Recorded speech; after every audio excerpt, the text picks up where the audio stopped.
Hello, welcome everybody. This is Z Nation 42 and this is Z-Man here coming to you with how to tie a double Windsor knot with your necktie. So my son, who is on a basketball team, needs to wear, a tie with a shirt, outfit for the game days, as many other athletes do. Football, basketball, whatever, track, anybody that's doing it. So you want to look like you know what you're doing, so you don't look sloppy when you put it on. So today we're going to do a quick, here's how you do a double Windsor that's simple for everyone, because he was telling me, hey, I got the single one, I got this, but it's confusing how to go around the tree, down the whole thing with the, okay, so we're going to do it very simply. We're going to change around and do it very simply for everyone to get this right. All right, so first thing you do is put on a dress shirt that you're going to wear, preferably the one you're going to wear, and put on a pair of pants that you're also going to wear, and most importantly, put on a belt. The belt is critical because you're going to use the belt as your point to figure out whether you have the right length to your tie. So if you can see, we're gonna look at this real quickly to make sure we see the point where it's supposed to be. From your knot by your neck here to the point of your tie, you're going to want it to be right about between the top of the belt buckle and the middle, right about there. So right there is fine, a little bit higher, a little bit lower, right about there is fine. You don't want it down here, and you don't want it up here. Okay, that doesn't look good, neither does this. So bearing that in mind, we're going to have to do a setup that kind of gets the measurement right for when you do the knot. So the setup is as follows. And one more thing, this is not pertaining to tying your tie, but it's pretty important for the way you look with your shirt and your pants and your belt. Notice how my belt buckle is in line. This buckle is in line with where the seam and the buttons are. It's called a gig line from Navy and other places, like in the military and other places, but it's called the gig line or whatever you want to call it. This line is important because you don't want it to be like this. That looks stupid. And you don't want it to be like that. That also looks dumb. You want it to be right there, and that's symmetrical. That's how you want it to look. So belt buckle, gig line, straighten up. Take the fat side, the thick side of the tie in your left hand for now. Thick side, left hand. Thin side, right hand. Put it around your neck for now. Don't worry about the length yet. Just let it go. Now you do the Elvis thing with the collar. If you don't know what Elvis looked like, fine. Here you go. You pull up the collar like this. I guess a lot of Italian guys, do this. Hey, what's up? Okay, so you put the collar up like this. Leave the top button unbuttoned. Now you take the right hand with the thin side. So I'm facing you this way, so it's opposite. But now I'm going to turn this way a second so you can see what I'm doing. Left side, thick. Right hand, thin. This one here. And you take this, if you look at the tie, if you draw, this is the tip, right? And you have two corners to a triangle. If you draw an imaginary line right there, that forms a triangle. This part of the triangle that's in towards your chest, you want to match up with the fourth button that's buttoned. Don't worry about the top one. We don't count that. 1, 2, 3, 4. At this fourth button, you match this corner up with that button right there. Then you take your left hand and you just pull that one until it's tight. And let go. This is the setup that you need. Otherwise, you won't have enough material to do a double Windsor and have it come out to the belt buckle. If you don't do this, if you put it too high or too low, it'll end up exactly like we talked about before that you don't want, which is up here or down here. You don't want that. You want it right here. So this is the setup you need to have to get the double Windsor at the right length. Now that you have this, you take the thick side with your left hand and hold it out. So thick side is out, thin side is in, or thick side is out front, and thin side is in the back, however you want to do it. At this point, you want to connect the two into an X at the first buttoned button, like this. Right there. Not here, not here, here. Once it's at this X, or this crossed section, you hold it with your left hand, with your index finger out front, and your thumb in the back. Now you're set up. You're set up to do your first pass to make the first part of the Windsor knot. Then we'll make the second pass to make the second part of the Windsor knot, double Windsor.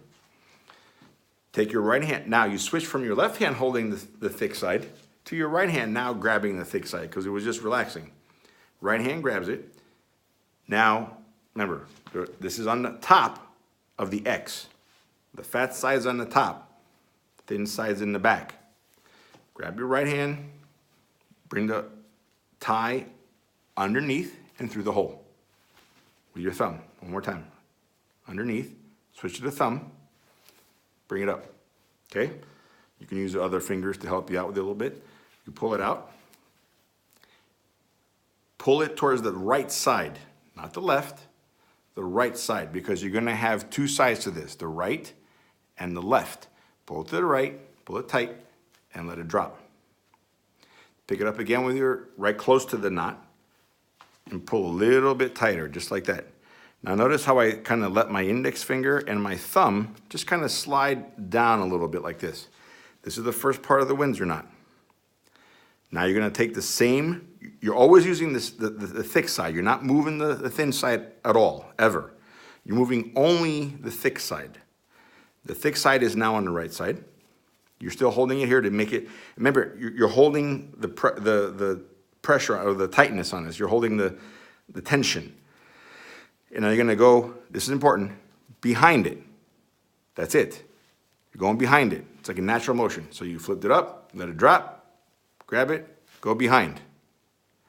Now you can use your arm, your left arm, to hold the tie here for 1 second. It's like a split second, like this. And then you let go. Why? So you can come back around. You let go, come back around, and pick up where you left off. Pull it out. And now you're going to go back in the hole, but from the front side in. The last time you went from the back side up, now you're gonna go from the front side down, like this. Just stuff it in, let it go. Take your right hand, grab where it was, where it laid, and you pull. Look how it's creating the second Windsor part of the knot. This is your basic, now you can let go with your left and reposition your left like this. This is your basic double Windsor now. All you have to do is complete it by wrapping it and making the dimple. The dimple is important, and we're gonna get to that in a second. So this is your basic double Windsor. Now, I'm gonna take my right hand for 1 second and just pull on the thin side to make sure it's tight while holding the left side like this. That's all, I'm just maintaining tension. You don't want it loose because then you won't get the dimple. You have to have it taut, otherwise the dimple will not happen in the next step, okay? So, what I do, you can use your left, but I use my right, is I take my left hand first and I hold right below the triangle, right here, right here. Then I take my right, and I always use my right to do the movement. Remember, we're still only doing the thick side. We're not moving the thin side yet. We're gonna go wrap around it. That's it. You're just wrapping around it, just like that. That's gonna cover your double Windsor. Okay, that's the top cover for it. Then take one of your, like your third finger, middle finger, whatever, or you can let go of your index finger. You can put it on top of it, whatever, and that's gonna hold it in place for a second. All you're gonna do is bring it back up through the back side, up. So the first side, the first knot you did up and out. The second knot you did from the outside in. The third side you do again from the back side up with your thumb, okay? Then grab it with the rest of your fingers like that. Pull it out. Let it go.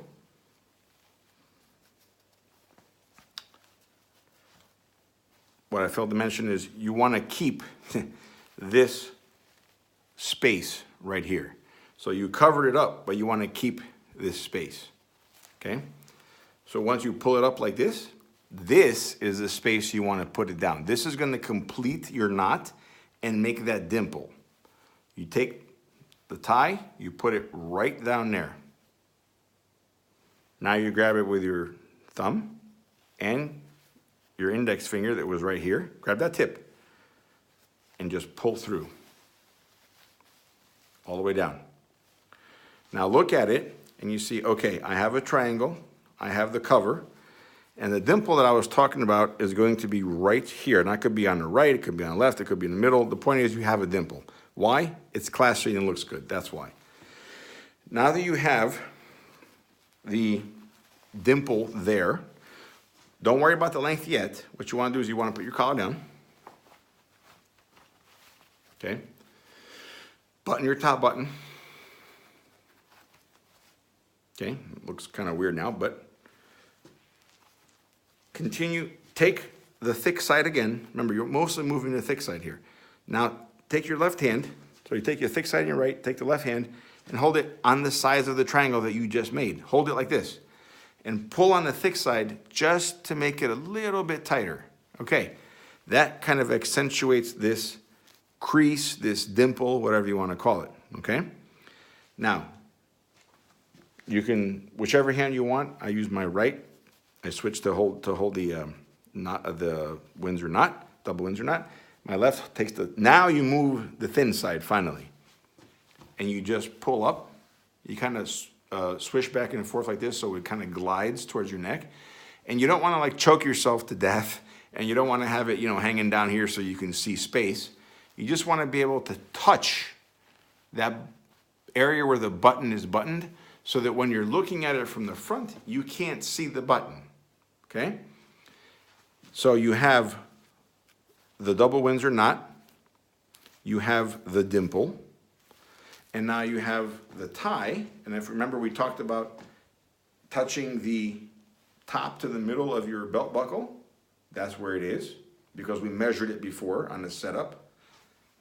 And now that you have it like this, most ties should have on the back a little slot to put the thin side through so it doesn't like fly around like this, or, I mean, that looks kind of dopey, right?